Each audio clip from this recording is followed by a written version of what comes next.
Hi, I am Aruni. I am a tarot reader and I'm here to teach you how to read tarot cards in a simple and straightforward manner.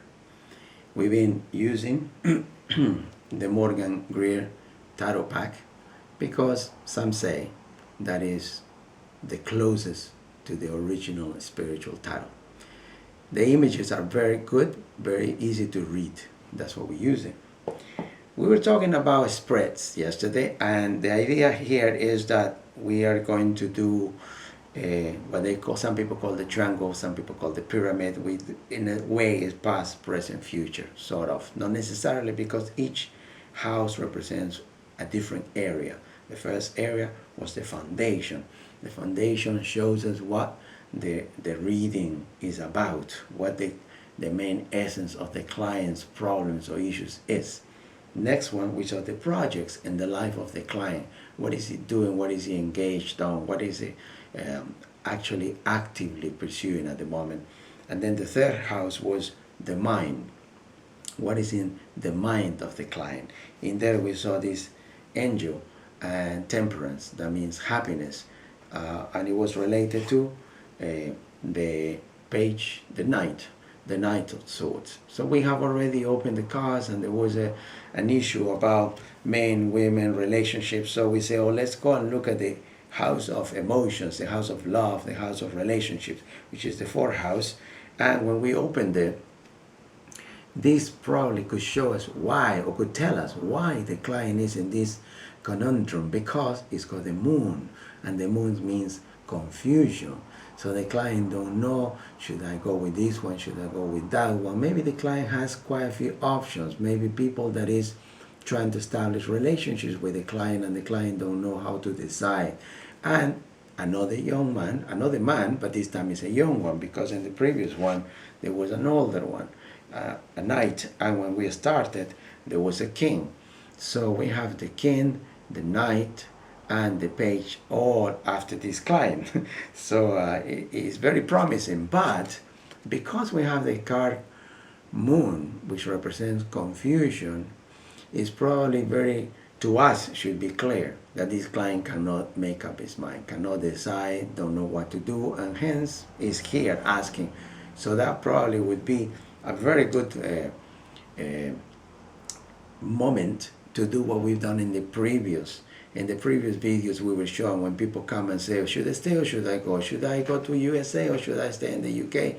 And so you just see, okay, let me look at the three options. In this case, it seems like very good for that kind of thing. We could do it afterwards, but at present we're just looking at the spread and what each house represents. So we look at the area of emotions.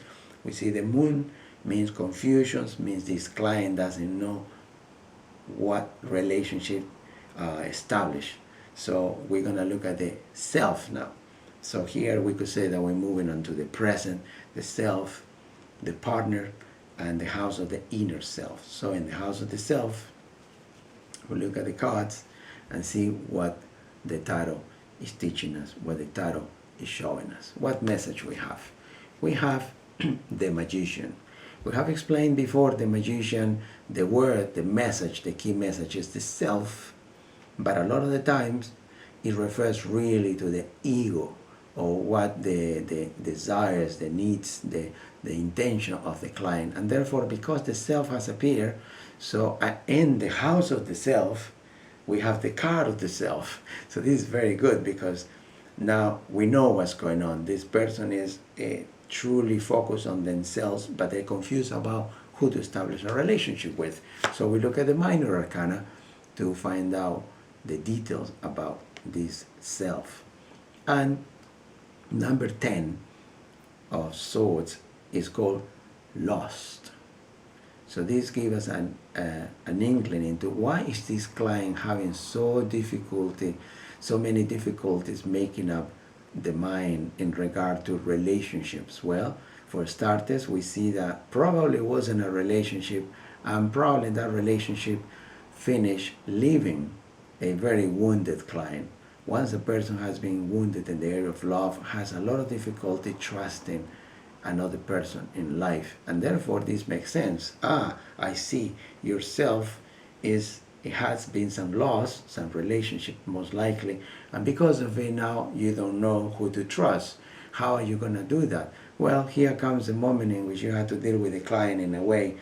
What are you going to do? Are you going to tell the client what to do, or are you going to investigate the world of the client? For instance, did the client finish? Did the client have some closure in that relationship? Was that relationship still, the person still wounded? As you can see the client in the picture, the person is bleeding. So this wound is not closed yet. So therefore, every time somebody approaches the client probably will go into his self-protective mood, and therefore nobody can get into the world of the client, and therefore no one can actually establish a relationship. That would explain why there is so many different people who is trying to approach the person, but the person maybe makes a little step and then he pulls out, makes a big step and pulls out, because people don't want to suffer again, especially when they have suffered already. So we look at the partners now. This is the area of the self, and this is the area of the partner, of the person, of the client. Let's see what we got in the area of the partner. You have the sun. We have said the message, the key word when the sun appears is success. So, we have a successful partner, or a partner that has a good destiny in their hands. And what is this one here? The Nine of Swords. The key word, the message is worries. Okay? So this client, our client, is in the self, which is the one that was wounded and is trying to establish relationships. Has somebody, because we saw a king, a page, and a knight. One of these three have to be, has people, prospective partners, who are trying to approach the client, and the client don't know which one is best. So here, in the area of the partner, has appeared a particular person, one who is very successful. Okay, so that should be a sign to, okay, which one of the three or of the several people that is approaching you for relationships is a very successful person or has a successful personality. Probably that person is the one that is appearing here, and we can inquire more from the client. Now the card worries. It makes sense because this person doesn't give themselves, because they were harmed, they had a heartache in the past. They don't give themselves. So naturally, the person approaching the client wants to establish a relationship but don't know what happened. What am I doing wrong? She says yes, and then she says no. She says maybe. I don't know what's happening. So worry makes sense there.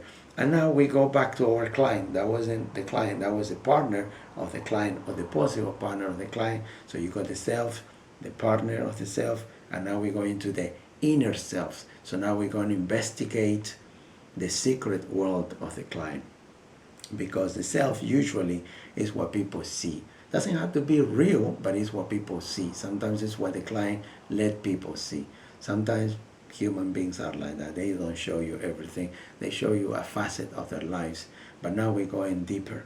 So the inner self. And let's see what the tarot cards tell us. So let's have a look. Our major arcana has the devil. Now we have said in the past, and we have given the concept that the devil card is a card that also represents attraction or attachment.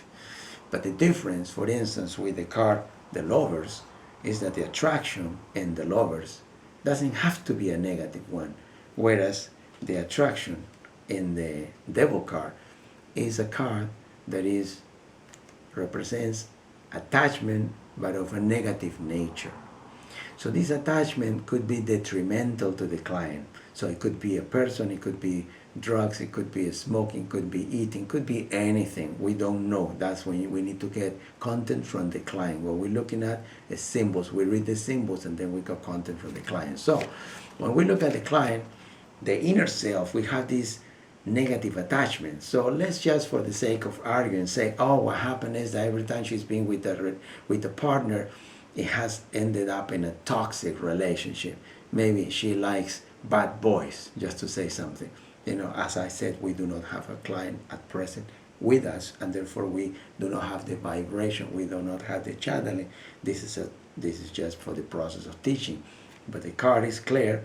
is a negative attachment. What's the other one? 8. The 8 of Swords, the key word here is also worries. But the difference with the 9 of Swords, which is worries, is that this one is worrying to a degree that the client can be sick. So much worrying. Worry is an energy, and if there is so much of that negative energy, it's gonna sit somewhere. It's gonna be in the neck, it's gonna be in the lower back, it's gonna be in the shoulders. Eventually it becomes a disease. So we have our client who worries so much because had a broken relationship that left her very, very harmed, and so now is is not willing to allow herself to be harmed again, hurt again. Therefore, as much as she likes certain things, she seems to always pick up the wrong things. So due to the worries, she doesn't know what to do. And that makes sense because you have the moon, and the moon represents confusion. So we will see in our next video, we are going to look at the future. We know the past, the foundation, where the client comes from. We know what's going on in the life of the client, and now we want to know, okay, with all this information, where is the life of the client taking it? Where is destiny taking this client? So in the next video, we will look at the future and the conclusion of our reading. Thank you very much for watching, and if you like this video, please give us a thumbs up, share it with your friends, and subscribe. Thanks.